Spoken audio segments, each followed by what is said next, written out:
আসমানি পা দিয়ে চলছো কেন, চলতে গিয়ে অত টলছো কেন, আবল তাবল কথা বলছো কেন, তুমি লাল পানি খেয়ে আজ হয়েছো মাতাল। আমি বেতাল মেঘে দেব কি দিয়ে সামাল।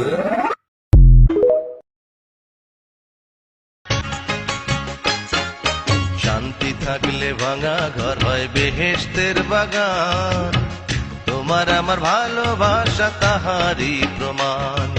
শান্তি থাকলে ভাঙা ঘর হয় বেহেশতের বাগান, তোমার আমার ভালোবাসা। আমার চলাফেরা এমনই থাকবে। আমার চলাফেরা নিয়ে যাদের মাথা ব্যথা তাদের একটাই ওষুধ, নাপা এক্সট্রা।